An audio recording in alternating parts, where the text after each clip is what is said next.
Alright, it's your man Brett with another 5 minutes for the skateboarding show, and today I am graced with the presence of Mr. James Threlfall. I've done it again. My first question is usually introduce yourself, but I've already told it. Do it anyway. Well, we probably don't need to do 5 minutes then. It's going to be like 4 minutes 30 because you don't need to say my really long surname. Yeah, no, I'm James Threlfall. And where are we? We're at Victoria Skate Park in Bath. Shall we show them? Yeah, and Brett just pussied out on a axle. Yeah, definitely bring that up. Yeah, definitely. I'm really grateful. I've got the video footage to prove it, so yeah, which will probably no no doubt away. be on Instagram in no time. No getting away from it. Talking of Instagram, what's your Instagram account? At James Threlfall. Brilliant. Funnily enough, there aren't that many of us, so I got that one pretty quick. Got that one. Yep. I'm having to learn to film it. Right. What have you been doing today? I've been bailing a lot. I was bailing things that I shouldn't have been bailing. Right. And then finally made them, which is, I guess, an okay scenario, but now I'm making a lot.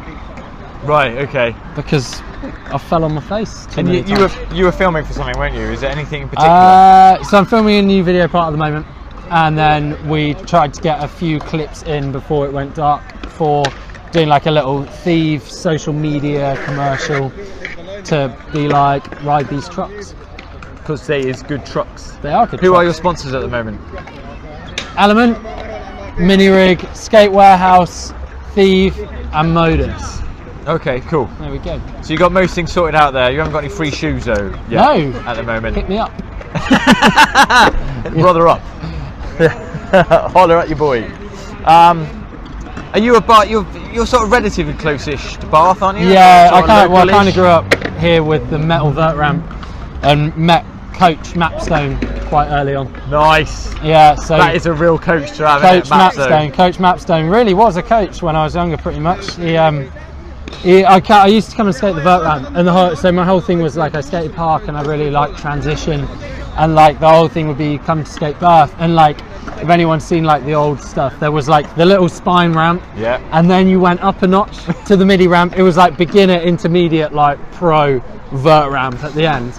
And that vert ramp got destroyed back in the day, but I'd always come down and it would be like, have you dropped in the vert ramp? And I was always like, no. And then one day I was like, do you know what? I actually want to stop saying no, if that's all right. Right. So I just went and did it. And then I dropped in and did a few kick turns, and I was like, this is the best feeling ever. So I started skating bigger transition then, and did a bit of time on vert. So obviously you did a bit of time on the vert circuit as well. Yeah, no, I did a bit of time like stink bugging frontside airs and, and stuff. But Mark Mapstone, my point with Mark was I was down there on like maybe like second time going there, and so I could already frontside air like the midi ramp fine, right. Stink bug granted, but like I could already do that. So I was like, oh well, vert, I just do like a frontside air and I'll just pop my ollies and stuff. And yeah, I was just pulling them to flat, and then Mapstone was like, ooh, yeah, no, on vert you don't ollie. And I was like, oh, this explains everything.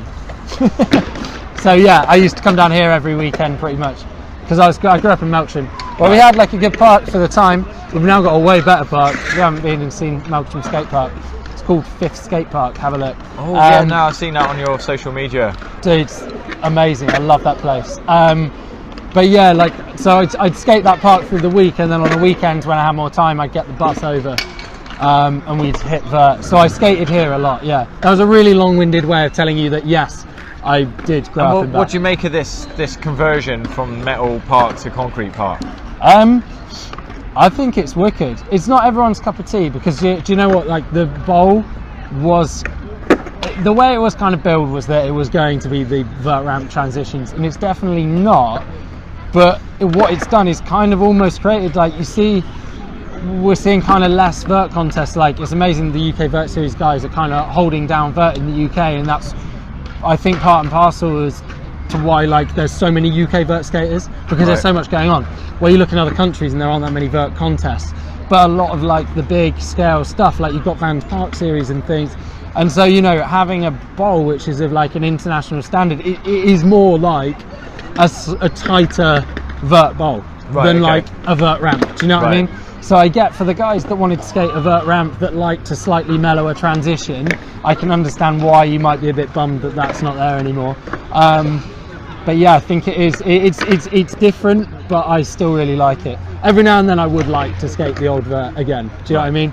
I feel like that would be amazing. If we could have had the old vert in the corner, I would have been a very happy chap and being able to skate the bowl and the vert. But yeah. Do you ever get yourself up to creation or down to Hawk or anywhere to get on some vert? Not as much as I'd like to, you know. I'm kind of just, I don't know. I used to be really kind of like really into vert and everything, and I used to probably be like Wingy used to call me Hell on Wheels, and I got the name James Threlfall pretty quickly as well. Yeah, no, I used to like vert, but I used to just I felt I was really sketchy on vert. I feel like I'm maybe a little bit better now. Like I don't look like I'm about to fall off as much, but like. Yeah, no, I used to be really, really into it, and now I kind of skate park more, but I've let vert like influence how I skate park. Do you know what I mean? So it's like I kind of, there was a time where I guess all I do were like airs and grinds on transition and stuff. So I kind of was like, right, I need to start mixing it up and hitting some rails and things like that. So I feel like it kind of made me a more rounded like skater, that I could do big transition stuff, but then also kind of jump on rails as well. So yeah, and it's not only, I mean, you do the actual physical skateboarding, but you do a lot of media stuff to do with skateboarding as well, don't you? I just want to try and get this in quickly, because these are supposed to be 5 minutes and we're well over that already. Oh wow, but that's okay. No, that's all right. I talk loads though, so that's cool. If 5 minutes is just the name of them, just to try and 5 minutes, it's a lie. It's clickbait. It's actually 30 minutes, but now you're here. So what your media work? What do you do there? Tell us a little bit about that. So, to try and cut a long story really short, so basically, I've always kind of been into like the idea of television and stuff like that. That's always been something that's interested me. But like, we basically, when I was like 18, in fact, when I first met you, that was when I just got like signed a contract with Animal. Do you remember that? Okay. Yeah. That was like one of my like first big sponsors, and so I'd be going to events with them, and Animal had budget for like the big events where a few of us would be. They'd pay a filmer to come along and make an edit. And they started being like, okay, well, to introduce this video, can we get like a piece to camera? And so I was like, I'd always be like, yeah, cool, and no one else wanted to do it, so I'd just take it on and it would be fine. But then it kind of got to a point of being like, our team manager Ben would be like, oh sweet, James, like, you're right to come over and do a piece of camera, and he wasn't asking anyone else, and I was like, yeah, cool, like, fine. And then I kind of ended up, off the back of that, just a few opportunities came up to do stuff like adverts with like Coca-Cola and Sky, and so I was doing them, but whilst I was doing them, I was like doing more on camera than like my contract had stated that I'd be doing. Like I was just meant to skate, and then all of a sudden I was like, they were like, oh, can you just talk a minute? And I'd talk, and then I'm doing like, with Sky I sat down for like 30 minutes and did like an interview just like talking about, oh man, it was stupid stuff. It was about like how I'd use Sky Go, and like I'd finished skating and I came home and I was like naked in my garden watching Sky Go. Yeah, no, I just like made it all up. But they were like, this is amazing. So yeah, no, I just did stuff like that. And then off the back of that, I was like, right, well, I could build a show reel and I'd like to do more stuff like this. I don't know what I'm going to do. And then I was filming for GoPro. So I was doing these things called like park checks, which I was releasing through the Extreme Sports Channel's website. So one day I submitted a park check as I normally did to my web guy over there, and he was out of office, and the out of office like automated reply I got was, please, if matters are urgent, contact this guy who's head of the Extreme Sports Channel.